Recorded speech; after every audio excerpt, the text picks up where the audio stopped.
Tritunggal tidak berbicara tentang sesuatu di luar Allah, tapi tentang misteri Allah yang esa. Tritunggal tidak bicara tentang jumlah Allah, tapi tentang Allah yang mengungkapkan dirinya sebagai Bapa, artinya wujud Allah, eksistensi Allah, Putra, kiasan dari firman Allah, dan Roh Kudus yang adalah sumber hidup dalam diri Allah. Jadi ketika bicara keilahian Kristus itu tidak merujuk pada kemanusiaannya yang dilahirkan oleh Bunda Maryam, tapi kita bicara tentang Kristus yang sudah ada sebelum segala sesuatu ada sebagai firman Allah yang kekal. Firman itu kemudian menjadi manusia. Tubuh fisiknya tentu bisa dibedakan dari Allah. Makanya dia yang dibunuh dalam keadaannya sebagai manusia. Jadi Allah tidak bisa mati. Yang mati itu kemanusiaan yang dikenakan oleh Sang Firman ketika dia berada di dunia ini.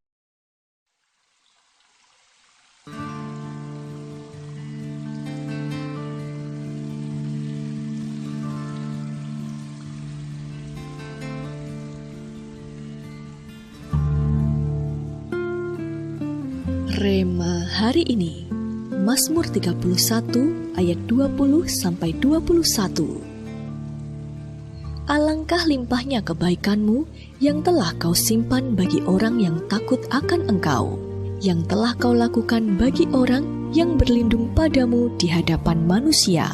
Engkau menyembunyikan mereka dalam naungan wajahmu terhadap persekongkolan orang-orang. Engkau melindungi mereka dalam pondok terhadap perbantahan lidah.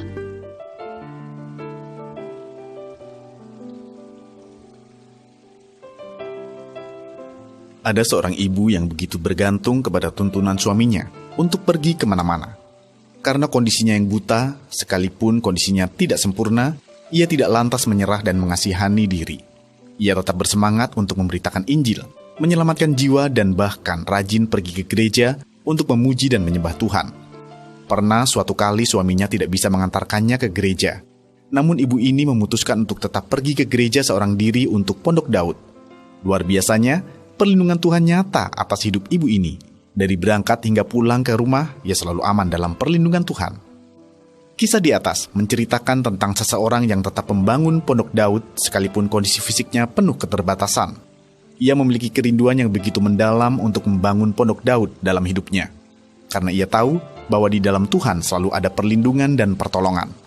Ketika kita mengutamakan Tuhan dalam setiap aspek kehidupan kita, maka hati Tuhan pun akan tersentuh. Sehingga Tuhan akan melimpahkan berkat, penyertaan, dan perlindungannya dalam hidup kita. Melalui renungan hari ini, Tuhan ingin mengingatkan kepada setiap kita untuk selalu memiliki kerinduan membangun Pondok Daud dalam hidup kita. Jika kita rindu perlindungan Tuhan nyata atas hidup kita, ambil komitmen untuk memiliki hati yang cinta rumah Tuhan. Nikmati rumah Tuhan sebab rumah Tuhan adalah rumah penuh cinta yang luar biasa. Bangun Pondok Daud untuk Tuhan, sehingga Tuhan membangun pondok perlindungannya dalam hidup kita. Tuhan Yesus memberkati. Sudahkah Anda membangun Pondok Daud dalam hidup Anda selama ini? Menurut Anda, seberapa penting bagi kita untuk membangun Pondok Daud dalam hidup kita? Bagaimana cara Anda untuk tetap konsisten membangun Pondok Daud dalam hidup Anda? Tuhan Yesus, ajar kami untuk terus memiliki kerinduan membangun Pondok Daud dalam hidup kami.